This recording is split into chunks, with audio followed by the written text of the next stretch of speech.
plus tu mets en place une routine, plus tu crées des connexions neuronales. Le cerveau, c'est comme une forêt qui n'a jamais été visitée. Et donc, quand toi, tu arrives, la première fois que tu viens, tu vas devoir traverser la forêt, donc tu vas prendre une hache et tu vas commencer à casser des branches d'arbres pour pouvoir créer ton chemin de forêt. Une fois que tu es passé une fois, deux fois, 10 fois, 15 fois, tu as un chemin de forêt, donc c'est facile pour toi de traverser la forêt. Et donc là, c'est une première route que tu crées. Et toi, ton objectif, plus tu vas faire des choses nouvelles, plus tu vas créer des routes nouvelles. Et tu vas avoir un chemin de forêt. Après, tu vas avoir une forêt où tu vas avoir 10 milliards de chemins. Tu vas pas passer par là, par la droite, par la gauche, devant, derrière, parce que tu auras créé plein de chemins différents. Et malheureusement, il y en a comme ils font toujours la même chose, ils ont toujours le même chemin. Donc, la puissance de l'habitude, c'est quoi? C'est que comme tu as créé un chemin et que plus tu le fais, plus il est simple, plus tu mets de l'espace, plus tu peux passer facilement parce qu'il y a moins de branches d'arbres, il y a moins de trucs parce que tu passes tous les jours dedans. C'est très simple. Donc, ton cerveau s'habitue. Mais le cerveau, en vrai, sur le long terme, il préfère avoir plusieurs routes. Parce que le jour où il y a un problème, le jour où il y a un arbre qui tombe et qui t'empêche de passer, bah, tu peux passer par un autre chemin que tu auras créé.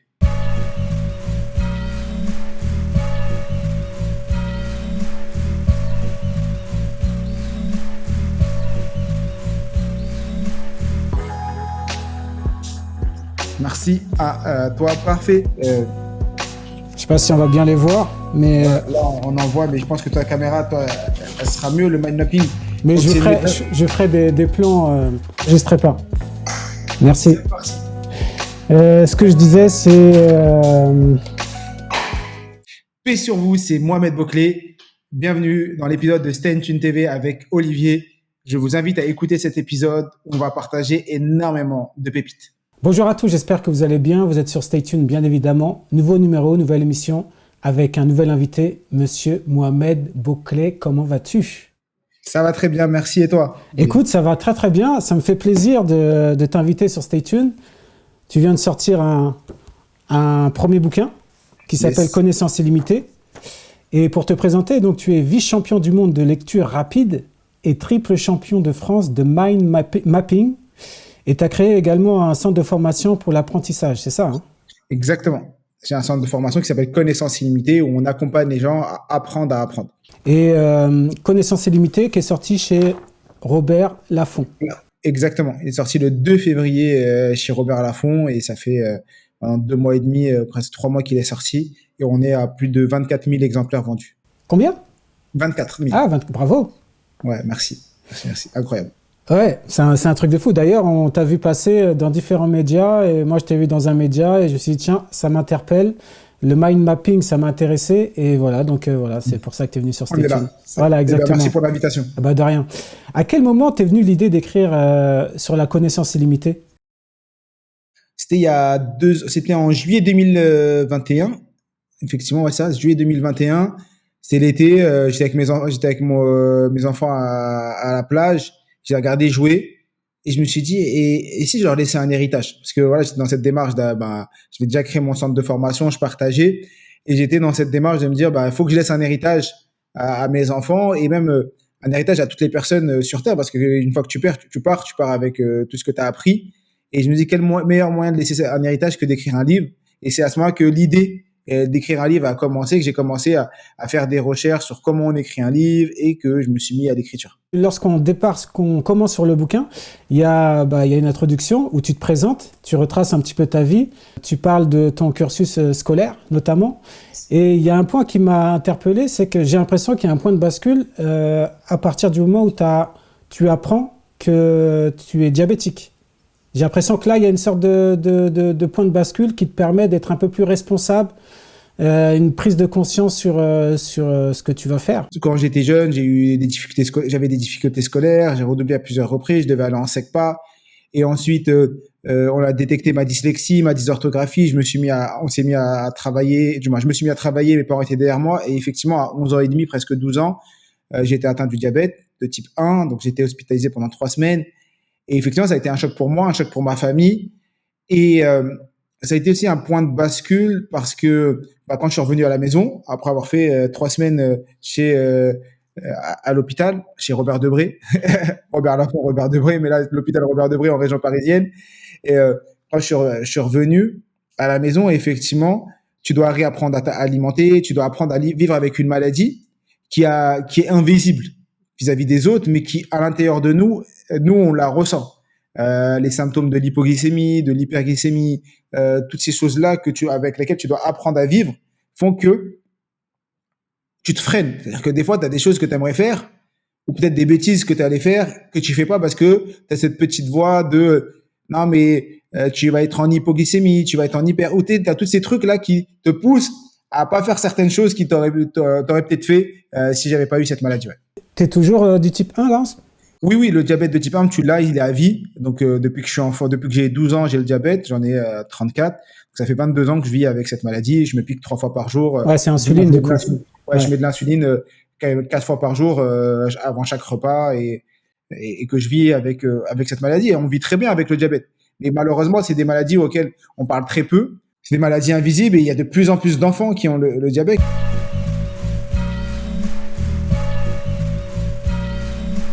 Ce qui m'a interpellé, c'est que finalement, la connaissance, comme tu dis, elle est illimitée.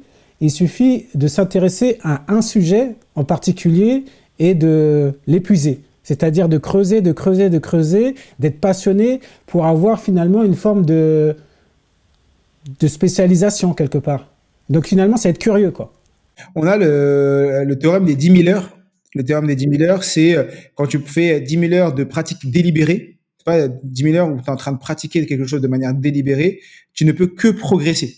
Et tu deviens expert. On devient expert après avoir fait 10 000 heures de pratique délibérée. Et donc, la connaissance, effectivement, si demain on a les bonnes techniques d'apprentissage, mais on en parlera un peu après, et qu'on veut développer, je sais pas, le marketing, ou on veut lancer un podcast, ou on veut faire telle ou telle chose, et ben si tu vas lire ne serait-ce que 15, 20, 30, 50, 100 heures sur le sujet, regarder des vidéos, écouter des podcasts sur le sujet, ben tu en sauras beaucoup plus qu'une personne qui se définit expert parce qu'elle a juste un diplôme. Et donc, moi, c'est un peu ce que j'ai fait avec la lecture rapide. J'ai découvert la lecture rapide et je suis parti en pratique délibérée. Je me suis formé, j'ai appris, j'ai pratiqué, appris, pratiqué, partagé. Et c'est comme ça que j'en suis arrivé où j'en suis aujourd'hui.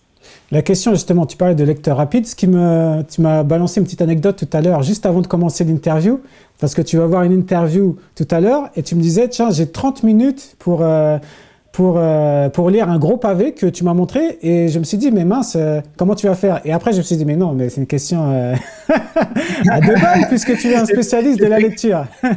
Effectivement, j'ai un podcast, je tourne un podcast juste après et comme j'ai reçu le livre, le livreur me l'a livré vers 13h, j'avais plein de réunions et que j'avais mon engagement avec toi, ce qui fait qu'il me reste une demi-heure pour lire le livre, pour pouvoir poser des questions pertinentes à l'auteur tout à l'heure. Et effectivement, en une demi-heure, je vais essayer d'aller au maximum. C'est un livre qui fait 200 pages. Ouais, 280. Je dis pas que je vais le lire entièrement, mais on va tout faire pour avoir un maximum d'infos pour pouvoir faire la meilleure des choses. Moi, je mets 2 mois pour lire un bouquin. Toi, tu mets 40 minutes. Non, t'as pas mis 2 mois pour lire mon bouquin, j'en suis sûr. Non, non. En plus, il se lit assez rapidement, donc ça se lit assez facilement. Non, j'ai pas mis 2 mois. Bon, Ça, je l'ai créé pour qu'il soit à portée de tous, et je l'ai créé pour qu'il soit accessible à tous, même des personnes qui sont. C'est un livre d'un non-lecteur pour les non-lecteurs.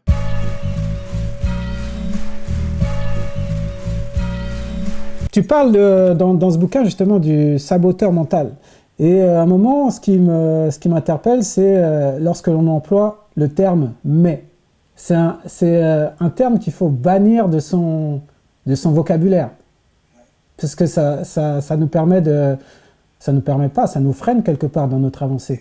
Souvent, quand tu parles avec des personnes, je dis oui, il faudrait que je fasse ça, mais je dois m'écrire, mais j'ai pas le temps. Je dois lire, mais j'ai pas le temps. J'aimerais bien aller en voyage, mais il y a le petit mais à chaque fois. Et donc, à chaque fois, même quand ça se passe bien, on veut rajouter un mais. C'était bon, mais c'était pas assez chaud. C'était bon, mais il manquait un peu de sucre. Ou il manquait un peu de sel. Il y a toujours le petit mais qui vient.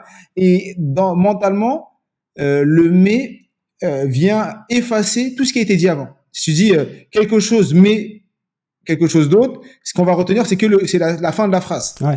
Alors on doit changer le mais par le et. Ouais. Un accompagnement, quoi. Voilà, un accompagnement. Alors, c'était très bon, et avec un peu de sel, ça aurait été mieux. Ou avec un peu de sel, j'aurais préféré. Plutôt que c'est très bon, mais il manque un peu de sel. Tu vois, juste le et et reformuler sa phrase pour rajouter voilà, un accompagnement plutôt qu'une rupture change complètement la perception des choses. Et ce qui est incroyable, c'est que quand on prend du recul, l'importance des mots dans la perception de qui on est et de ce qu'on vit. Ça veut dire que les mots ont une grande, grande, grande importance, même si on s'en rend pas compte. Ah, bien sûr. Et donc, c'est utiliser ça pour l'externe, mais pour l'interne, même pour notre propre personne. Donc là, tu parles aussi de manière inconsciente alors, du coup? Oui, dans la vie de tous les jours, parce que là, tu as utilisé le mais dans le livre, je parle des injonctions comme il, je dois, il faut, et de manière générale, les tournures de phrases et l'utilisation des négations dans notre quotidien. Le cerveau ne comprend pas les négations. Donc, le fait d'utiliser une négation va bloquer l'interlocuteur. Quand tu dis à un enfant ne crie pas, bah, tu pourrais lui dire parle doucement. C'est le même message, mais au moins tu as dit ce que tu voulais et tu n'as pas dit ce que tu ne voulais pas. Et nous, on parle souvent en négation, avec ce que je ne veux pas, alors qu'il faudrait dire ce que je veux, tout simplement. Justement, tu parlais du cerveau tout à l'heure. Finalement, le cerveau aussi, il s'adapte à une situation, mais finalement, on s'aperçoit aussi qu'il essaye aussi d'aller dans le sens de là où il veut aller. C'est-à-dire qu'il n'aime pas les dissonances. Ouais. Je suis d'accord avec toi. Ce qui se passe, c'est que tu as des biais cognitifs et faut se dire que le cerveau, il est flemmard. C'est-à-dire quoi? Il est flemmard. Il va chercher le minimum, utiliser le minimum d'énergie. Donc, il va faire des raccourcis. Et il va faire des raccourcis par rapport à notre cadre de référence, par rapport à notre référentiel, qui est notre expérience, notre éducation, notre culture. Et donc, en fonction de ce qu'on va vivre, tu vas avoir, t'as le biais des coûts irrécupérables, qui est assez connu. Le biais des coûts irrécupérables, c'est tu fais quelque chose, t'as pas envie de le faire, ou tu sens que c'est pas bon, mais tu le fais quand même parce que tu as déjà investi quelque chose. Tu as déjà investi du temps, tu as déjà investi de l'argent. C'est le truc où quand tu as la queue, tu fais la queue dans une caisse et que tu vois que tu as la queue d'à côté, elle va plus vite. Et comme ça fait déjà 10 minutes que tu es dans ta queue, tu dis non mais ça fait déjà 10 minutes, t'inquiète, ça va y aller, ça va aller plus vite. Alors que tu devrais changer. Mais ben non, mais ça fait déjà 10 minutes et comme tu as déjà avancé ça, tu as déjà passé 10 minutes, tu n'as pas envie de changer. On l'a déjà tous vécu dans différentes configurations de notre vie. Et ben ça, c'est un raccourci que notre cerveau va faire. Et effectivement, parce que comme il veut utiliser le moins d'énergie possible, il prend des raccourcis. Et le fait de connaître ça te permet quoi? Te permet de te remettre en question. Et de dire, attends, mais est-ce que je suis pas en train de faire ça? Est-ce que je suis en train de prendre une décision raisonnée? Ou c'est juste parce que mon cerveau me joue des tours? Mais finalement, ça, ce que tu me dis, ça c'est en lien avec une forme de routine et de sortir de son confort finalement.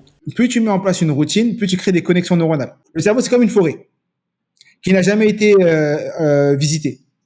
Et donc, quand toi, tu arrives, la première fois que tu viens, tu vas devoir traverser la forêt, donc tu vas prendre une hache et tu vas commencer à casser des branches d'arbres pour pouvoir créer ton chemin de forêt.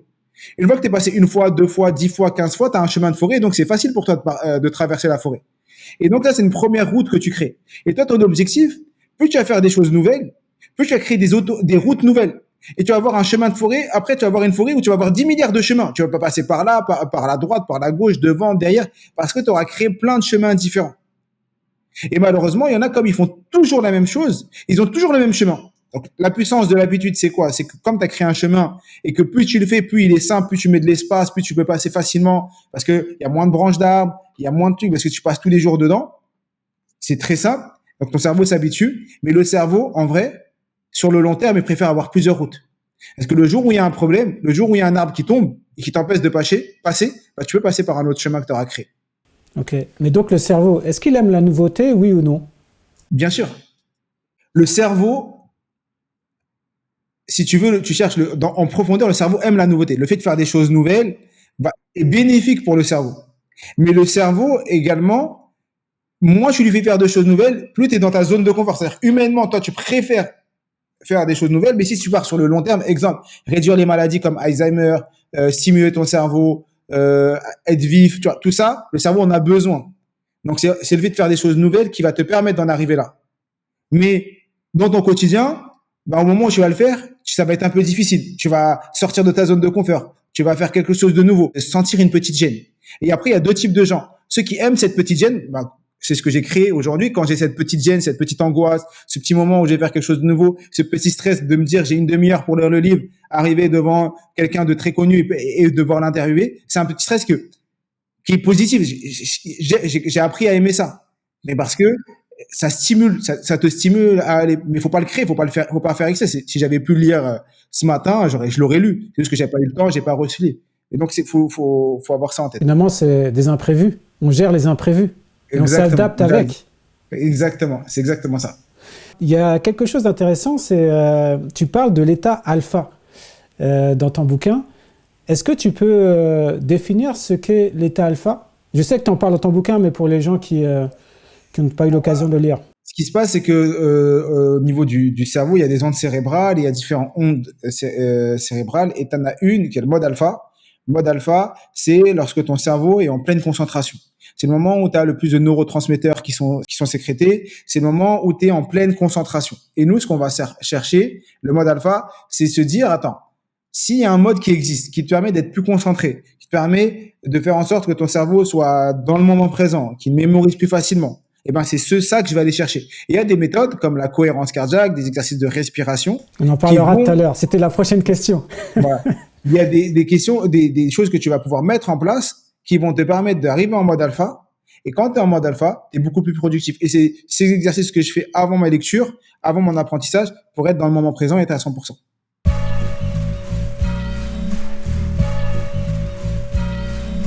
Il est préférable en tout cas, de commencer des grosses tâches le matin, c'est ça?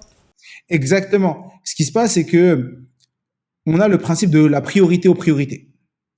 C'est-à-dire que faut te dire, si tu avais une seule chose à faire dans ta journée, si tu avais une seule chose à faire, ce serait quoi? Et prendre cette chose et commencer la journée par ça. Parce que là, c'est encore un autre concept. Là, il y aura plein de concepts qu'on va aborder tout à l'heure, mais c'est les rythmes circadiens. Les rythmes circadiens, c'est les rythmes biologiques du corps, et en fonction des moments de la journée, ton organisme sécrète des hormones différentes. Parce que c'est pour ça que le soir, on a la mélatonine, l'hormone du sommeil, qui est sécrétée, qui te pousse à aller dormir et t'aide à aller dormir. Le matin, c'est le moment où tu as le plus de neurotransmetteurs et c'est le moment où ton cerveau est le plus concentré pour l'apprentissage et même pour la réalisation des tâches. Donc, ce qui est opportun, c'est de se dire, si tu veux être le plus efficient dans ta journée, commence par le moment où tu es le plus frais, au moment où tu as moins de charge mentale, où tu es le moment où tu es plus adapté à travailler par rapport même à tes rythmes circadiens, par faire ce qui est le plus important. Comme ça, même si quelque chose devait se passer dans la journée, même si tu devais avoir un imprévu, au moins tu aurais fait ce qui était le plus important. Et après, tu peux dire maintenant, ma journée, il peut y avoir ce qu'il peut se passer n'importe quoi. J'ai fait ce qui était le plus important pour moi. Mais c'est vrai que moi, je le constate aussi, hein, d'un point de vue personnel. C'est vrai que je me rends compte que le matin, je suis quand même beaucoup plus efficace et beaucoup plus dynamique, en tout cas, dans les tâches. Et après, l'après-midi, c'est un peu plus compliqué. Et exemple, juste après le déjeuner, c'est pour ça qu'il y a plein de gens qui ont des coups de barre, parce que le corps est en digestion, et donc forcément, si tu as mangé lourd, forcément, tu vas être moins concentré qu'à d'autres moments de la journée. Alors tout à l'heure, tu parlais de cohérence cardiaque. Alors moi, la première fois que j'ai entendu ce mot, je l'ai entendu à l'occasion d'un Stay Tuned. En tout cas, j'ai lu un bouquin de Stéphanie Briand qui s'appelait L'incroyable pouvoir du souffle. Donc, je l'ai invité sur Stay Tuned et on a parlé justement de la cohérence cardiaque, ce qui permet d'être beaucoup plus relax. Ça prévient aussi des maladies cardiovasculaires. Et je trouvais ça intéressant que tu en parles là, parce que finalement, je trouve qu'il y a une sorte de pont, de lien. Et comment toi, tu le pratiques, cet exercice de cohérence cardiaque? La cohérence cardiaque, c'est un exercice de respiration qui consiste à inspirer par le nez 5 secondes. Quand tu inspires par le nez, tu fais de la respiration ventrale, donc tu gonfles ton ventre, et expirer par la bouche 5 secondes. Donc tu inspires, tu gonfles le ventre, tu expires, tu rentres le ventre, tu inspires par le nez, tu expires par la bouche. Cet exercice est très bien parce que il te permet de synchroniser le rythme cardiaque et ta respiration. Donc ton rythme cardiaque est en harmonie avec ta respiration, et c'est là que tu rentres en cohérence cardiaque. Et ce qui est bien, c'est que quand tu fais cet exercice, ça te diminue ton niveau de cortisol. Cortisol, l'hormone du stress. Et donc, tu es beaucoup plus dans le moment présent, tu es beaucoup plus concentré, et ça te permet de te mettre également en mode alpha. Donc, tout ce qui est idéal pour l'apprentissage et tout ce qui va avec. Et toi, tu arrives à le mettre en place au quotidien? J'essaie. Alors, moi, ce que je fais, c'est que la plupart du temps, je le fais le matin et le soir. Donc, je commence ma journée par ça et avant de me coucher. Mais sinon, je vais le faire plusieurs fois dans la journée, mais à des moments précis, à des moments où j'en ai besoin. Mais non pas pendant 5 minutes, Parce que ce qui est préférable, c'est 5 minutes le matin, 5 minutes le soir.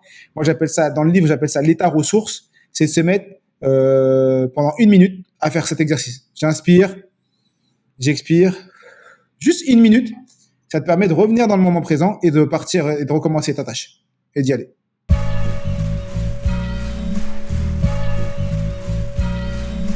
En off, justement, tu me parlais des podcasts, etc. Et moi, je te disais que je préférais être focus sur une chose. Et tu le dis dans le bouquin, c'est que le cerveau, il n'est pas multitâche. On a tendance à faire 50 000 choses en même temps et que finalement, c'est pas forcément optimisé dans la pratique et même au niveau du résultat. Parmi les hacks du cerveau, il faut bien avoir en tête que le cerveau n'est pas multitâche. C'est-à-dire que si moi, je suis en train de te parler et en même temps, je regarde mon téléphone, je réponds à WhatsApp et que je traite mes mails, ben, je vais être là, mais sans être là. C'est-à-dire que je vais te répondre, mais je vais te répondre avec des réponses très évasives. Et je vais te demander de répéter tes questions. Je vais pas être dans le moment présent.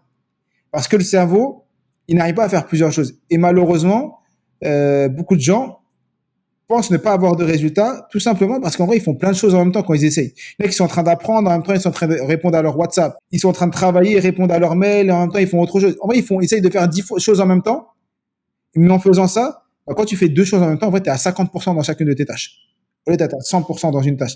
Et donc, moi, ce que je préconise, c'est soit à 100% dans ta tâche, quand tu as fini, soit à 100% dans la deuxième tâche. C'est pas forcément évident, hein. C'est compliqué d'être focus sur un point, hein, parce qu'on se rend compte que tout est fait, en tout cas, pour qu'on fasse différentes choses en même temps, et il faut être focus. En vrai, effectivement, les stimuli extérieurs, tout ce qui est autour de nous va nous stimuler à faire des choses différentes pendant le moment présent. Mais exemple tout simple, là je suis avec toi, ben forcément ma boîte mail elle est fermée, mon téléphone est en mode avion et je suis à 100% avec toi. Si j'avais laissé mon téléphone, ne serait-ce que ne pas le mettre en mode avion, et ben si j'ai un WhatsApp avec quelqu'un, je vais être attiré par aller regarder qui m'a écrit, ne serait-ce que 2 secondes. Et forcément après t'es pas dans le moment présent. Et ça on peut l'avoir dans le travail. Tu mets ton téléphone en mode avion au travail et c'est fini. Et tu es à fond dans ce que tu es en train de faire. Là, je reviens sur le côté efficace au niveau du travail. Il y a une séquence qui m'a interpellé, c'est la loi de Pomodoro, excuse-moi. Pomodoro, ouais. Avec ces sessions de 25 minutes, pause, 25 minutes, pause, et ce qui permet de rendre un travail efficace et d'être efficace. Le cerveau a la capacité d'être concentré de manière maximale pendant 25 minutes. Et au bout de 25 minutes, la concentration décroît. Tu es de moins en moins concentré. Dès que tu dépasses les 25 minutes, ta concentration diminue. Et donc, ce que tu vas faire, quand tu apprends ça, en vrai, c'est tout simplement connaître les règles de ton cerveau, connaître comment tu fonctionnes pour utiliser ça comme une force et non pas comme une faiblesse. Et donc là, tu sais que ton cerveau, au bout de 25 minutes, il est plus concentré. Donc, ou du moins, il est moins concentré qu'au début et ça dépend des personnes. Mais de manière générale, il est moins concentré. Donc, qu'est-ce que tu vas faire? Tu vas t'arrêter. Tu vas faire 5 minutes de pause, tu vas bouger, boire de l'eau, faire des exercices, regarder par la fenêtre et ensuite revenir dans le moment présent. Et là, comme ça, quand tu repars pour 25 minutes, tu es à 100% dans 25 minutes, pendant 25 minutes. Et tu fais plein de moments de travail de 25 minutes. C'est ce que j'enseigne dans le livre pour que les gens puissent optimiser leur travail, tout simplement. Alors, je te cite, tu dis « Nous retenons 20 fois mieux les faits s'ils font partie d'une histoire ». C'est vrai que l'être humain finalement, on est des êtres de récit. Tout est centré sur l'histoire. Et c'est ce qui nous permet de retenir quelque chose d'ailleurs. Exactement. Voilà, là, on passe sur la partie mémorisation où une des clés pour mémoriser, c'est le fait de se raconter des histoires. Parce que notre cerveau retient beaucoup mieux les histoires et ce qui va se passer, c'est que si dans ton quotidien, on a tous vécu des choses, eh ben, tu vas avoir une capacité à te rappeler l'histoire et raconter l'histoire beaucoup plus que si c'était une succession de mots ou une succession d'informations. Parce qu'il y a des ancrages. Et là, en utilisant l'histoire, tu utilises 2 types de mémoire, la mémoire épisodique et la mémoire sémantique. La mémoire sémantique, c'est ta bibliothèque interne, tu utilises les mots que tu utilises dans ton quotidien. Et la mémoire épisodique, c'est les épisodes de ta vie. Et en faisant ça, tu utilises 2 disques durs internes qui vont te permettre de retranscrire l'information. Et c'est ça qui est puissant. Donc nous, on utilise ça également, le fait de se raconter l'histoire, ne serait-ce que pour retenir des prénoms, retenir des informations, partager également. Si j'ai envie de faire passer un message, tout à l'heure, quand je t'ai parlé de l'histoire de la forêt avec les chemins. Ça a beaucoup plus d'images, ça beaucoup plus parlant pour une personne qui a de lui dire, ben, tu vois, c'est comme si tu étais post-Covid, que tu arrives dans une forêt, que personne n'est passé, que toi tu dois prendre une hache, tu dois couper des arbres, des branches pour te créer ton chemin. Tu reviens le lendemain, il y a de la boue, tu repasses une troisième fois, une quatrième fois. Donc là, tu as créé ton chemin. Et là, demain, tu refais un deuxième. Tu vas plus avoir la vision, tu vas voir les choses. Je pourrais rajouter même des émotions, je pourrais rajouter, et là, t'es tombé, tu t'es fait mal, il y a une branche qui est tombée sur ta main, t'as crié, il y avait du sang, mais tu te rappelles, mais tu vois, ça a plus d'impact que de dire, ben, tu sais, le cerveau, c'est des neurones avec des synapses qui sont connectées, et chaque synapse se connecte, et donc plus tu fais des choses, il y a la myéline qui est sur les synapses qui se créent, et que plus il y a myéline, plus il y a de connexion, et donc les informations vont passer plus vite. Ben, moi, je préfère raconter l'histoire de la forêt que la deuxième histoire. Les deux ramènent peut-être à la même chose, mais je pense qu'il y en a une qui parle plus que l'autre.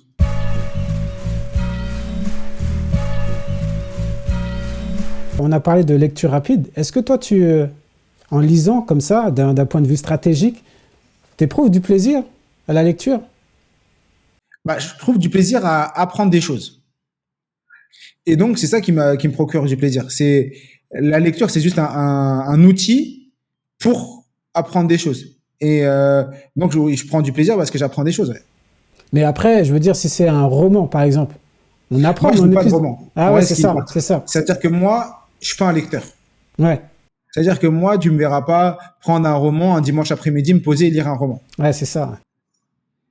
Mais je prendrai un livre sur l'hypnose, sur l'hypersensibilité, sur plein de thématiques.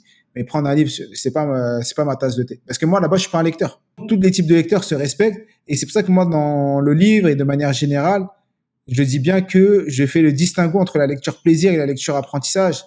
La lecture plaisir est une lecture qui est faite pour un roman, pour prendre du plaisir. Et la lecture apprentissage, elle est là pour acquérir de la connaissance. Est-ce que tu peux nous parler du mind mapping rapidement, en quelques mots plutôt? Le mind mapping, c'est une méthode de prise de notes qui associe des mots et des images. Et l'objectif du mind mapping, c'est de cartographier l'information. Et la carte mentale utilise le fonctionnement naturel du cerveau. Et comme elle utilise le fonctionnement naturel du cerveau, ça te permet de mieux mémoriser et de mieux garder l'information en tête. J'ai voulu le faire avec l'interview là, mais j'ai pas eu le temps. Mais est-ce que tu n'as pas eu le temps ou tu n'as pas pris le temps? C'est pas que j'ai pas. T'es en train de me bloquer. Non, pourquoi tu dis ça? Parce que tout à l'heure, on a parlé de formulation des mots. Avec le mais. C'est vrai. J'aurais pu trouver le temps. Non, tu sais quoi? Tu sais pourquoi? Il y a un côté perfectionniste. Donc, je voulais vraiment prendre le temps de bien faire et de pas le faire en 2 secondes comme ça. C'est ça, en fait. Effectivement. Mais c'est pourquoi je te taquine. Parce que même moi, et moi le premier, des fois, je dis j'ai pas le temps. On a toujours le temps quelque part. Ouais. Là, aujourd'hui, tout à l'heure, je peux dire j'ai pas eu le temps de lire. Parce que j'ai reçu le livre à 14h et entre 14h et le moment d'entretien, j'ai fait que des réunions. Donc, à part avoir un don d'ubiquité et être à 2 endroits en même temps, je peux pas lire le livre. Là, j'ai pas eu le temps, réellement. Mais si je l'avais reçu il y a une semaine, ou si je l'avais reçu dimanche, là, j'aurais dit, j'ai pas pris le temps parce que il y a plein de choses dans ma journée que j'aurais pu soit réorganiser, soit revoir différemment, soit pas faire pour lire le livre si ça avait été un de mes objectifs. Donc, ça veut dire que le mind mapping, ça veut dire que si tu dois faire un discours, un TEDx ou autre, c'est vraiment un support adapté pour débiter ce qu'on a à débiter, quoi. Aujourd'hui, tous mes discours, je les fais sous forme de carte mentale. Moi, tous mes discours externes, dès que j'ai une présentation, dès que j'ai une formation, dès que j'ai un TEDx, effectivement, j'en ai fait 3 à ce jour. Et mes TEDx, ils ont été faits sous forme de carte mentale. Moi qui suis pas du tout un orateur. Voilà, tu me vois parler, je suis là. Mais à la base, je suis pas du tout un orateur. Et j'ai appris ce métier. Du moins, j'ai appris à parler grâce à la carte mentale. Tu m'as parlé de transmission tout à l'heure. Hein, on est de passage ici, sur Terre. Et moi, j'ai une question. Qu'est-ce que tu dirais à un ado qui est à l'école, au lycée, hein, et qui est un peu en difficulté, qui n'arrive pas forcément à avoir des bonnes méthodes de travail? Qu'est-ce que tu lui dirais pour avancer, pour retomber un peu sur ses pattes? Il y a différentes choses. C'est-à-dire que déjà, quand tu es au lycée, au collège, c'est dans l'insouciance. tu sais, tous ces messages, mais c'est pour ton futur, mais dans ton futur, tu seras mieux. Tu sais, tous ces messages de grands frères ou de papa, c'est pour toi. En vrai, leur dire ça, à cet âge-là, tu penses pas. À cet âge-là, tu penses, et c'est l'âge. C'est pas là, tu penses juste à tes potes, à sortir, à t'amuser, à plein de choses, mais tu penses pas à ton futur. Tu vois, t'es pas dans, et heureusement, parce que sinon, d'ailleurs, on y pense assez quand on a dépassé l'âge, du coup, il y a des moments d'insouciance. Après, ce qui est sûr, ce que je leur dirais, c'est à ces ados, c'est qu'ils ont les capacités de réussir. Et que ceux qui leur disent c'est pas bon, c'est pas fait pour toi, tu y arriveras pas, c'est complètement faux. Parce que peut-être c'est cette personne-là qui est devant moi, si je parle à un ado, peut-être que cette personne, elle a pas les bonnes techniques. En vrai, à partir du moment où on le fait avec passion, qu'elle le fait, elle ne le subit pas, et ben ça change complètement sa vie. Tu vois, tu vas à l'école de la CP jusqu'à de la CP à la terminale, ce qui est obligatoire en termes de scolarité, même de 3 ans jusqu'à tes 16 ans. Ce qui est dommage, c'est quand même d'aller 7 heures par jour dans une classe où tu subis quand même. Tu subis le moment. Tu subis l'enseignant, tu subis tout. Alors que si tu y vas de manière proactive, en ayant envie, en te disant je y vais pour apprendre des choses, je vais progresser, je vais évoluer, je vais poser des questions, et ben tu changes complètement le moment présent. Tu es là pour prendre du plaisir. Et c'est ça qu'on doit enseigner à nos enfants, c'est leur dire prends du plaisir. Il y a des choses que tu vas aimer, des choses que tu vas moins aimer. C'est normal. On n'est pas là pour tout aimer. Peut-être que toi, tu n'aimes pas la chimie parce que tu es plus un littéraire et que tu aimes plus la partie littérature. Il n'y a pas de souci. Mais au moins en chimie, quand tu y es, parce que tu dois y être, c'est pas de ta faute, même si tu n'as pas envie, tu es obligé d'y être, ben, profites-en pour poser des questions, pour t'intéresser et profiter. Au moins, après, tu n'en feras plus parce que tu auras choisi une orientation qui te fait que tu n'en fais plus. Mais au moins, profite de ce moment où tu y es.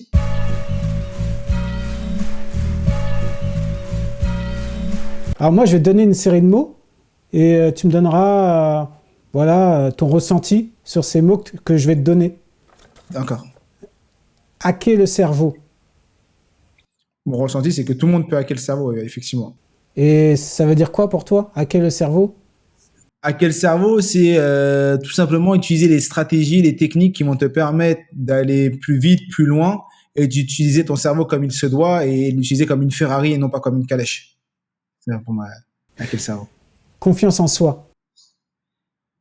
Pour moi, la confiance en soi, c'est pouvoir se regarder dans un miroir et se dire je peux le faire et j'ai les capacités de le faire. Et c'est tout simplement être dans l'action continue pour pouvoir progresser. Passion. La passion, à mes yeux, c'est et quand tu l'as trouvée, c'est incroyable parce que tu fais plus les choses en disant mais pourquoi je l'ai fait, tu te poses plus de questions. En fait, tu es tellement passionné par ton travail et par tes missions. Et c'est ce que je vis aujourd'hui. Je vis de ma passion. Et ça, c'est incroyable. Projet. Projet, bah, j'en ai eu et j'en aurai, je pense. C'est plus ça, c'est qu'effectivement, on a plein de projets et c'est ce qui nous anime. C'est dommage de se réveiller le matin en se disant je vais juste aller travailler, manger et rentrer le soir. C'est le fait d'avoir des projets et effectivement, on en a et on va tous, on va continuer à travailler pour aider des gens et faire en sorte de rendre ce monde meilleur. Équipe. Équipe, seul on va vite, ensemble on va plus loin. Une phrase un peu bateau, mais qui est complètement réelle. Et aujourd'hui, j'ai la chance d'avoir une équipe qui m'accompagne, avec qui j'avance. Et si j'avais pas eu cette équipe, j'aurais pas été devant toi aujourd'hui. Donc, parce que c'est pendant que je suis là en train de faire des podcasts que mon équipe est en train de faire autre chose. Et c'est un travail d'équipe qui nous permet de progresser. Et ça, c'est vraiment beau. Pourquoi tu utilises le format du podcast? Ah, pourquoi moi j'ai un podcast et j'utilise le format du podcast? Ouais. Alors, j'ai créé un podcast en décembre. Moi, il a commencé en décembre. On est à 16 ou 17 épisodes. Pourquoi? Tout simplement pour avoir... parce que j'aime bien les échanges. Donc déjà, je trouve que c'est un moment d'échange avec l'invité. Et donc, c'est un moment où tu partages et tu apprends à connaître ton invité et tu découvres des choses sur l'invité. Et ça, c'est cool. Et c'est aussi pour démocratiser l'excellence que j'ai créé ce podcast, pour montrer à toutes les personnes qui nous écoutent que la réussite est à portée de tous et on est tous comme tout le monde. Et qu'à partir du moment où on peut le rêver, dès qu'on peut le rêver, on peut le réaliser. Et donc, c'est tout simplement pour démocratiser l'excellence et la réussite. Et le dernier mot, c'est rêve. Rêve. Rêve, on a des rêves, j'en ai beaucoup. Les rêves sont faits pour être réalisés et les rêves sont faits pour être tués. Ça veut dire quoi? C'est-à-dire que quand tu as un rêve et que tu le réalises, en vrai, tu es en train de le tuer. Tu le tues parce que il est fini, c'est plus un rêve, tu l'as réalisé. Et après, tu vas créer d'autres rêves. Et notre vie, c'est ça, c'est d'avoir des rêves, d'en tuer certains et d'en avoir d'autres et de continuer à en avoir toujours plus grands pour évoluer et avancer.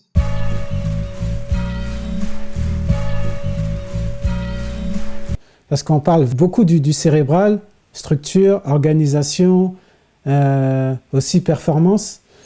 Et l'intuition, elle existe pour toi, chez toi? Oui, bien sûr. L'intuition, tu sens des choses, tu dis, bah là, je vais le faire, là, je vais pas le faire. Tout n'est pas rationnel. Des fois, il y a plein de choses que je fais et je me dirais, je sens que c'est peut être une bonne idée et l'avenir nous montrera où ça nous ramènera. Ouais. Exemple, j'ai lancé mon podcast. Je me suis dit, mais qui je vais inviter? J'avais 2, 3 invités. Aujourd'hui, on en a 16 parce que il y a toujours des invités. Et là, mon podcast est en train de tourner, il est en train de prendre une autre tournure parce que c'est l'action qui crée l'action et qui crée le changement. Et c'est comme ça qu'il faut réfléchir. Donc, tu laisses quand même place à l'intuition, quoi. Bien sûr, bien sûr, bien sûr, bien sûr. Tu laisses place au fait que le destin, ce qui nous est prédestiné, tout ce qui nous est écrit pour moi, c'est fait partie de mes croyances, nous arrive et on l'accueille et on le prend comme un cadeau et on continue à avancer avec. Ok. Le mot de la fin, ça serait quoi? Le mot de la fin, c'est pour avoir ce que tu n'as jamais eu, il faut faire ce que tu n'as jamais fait.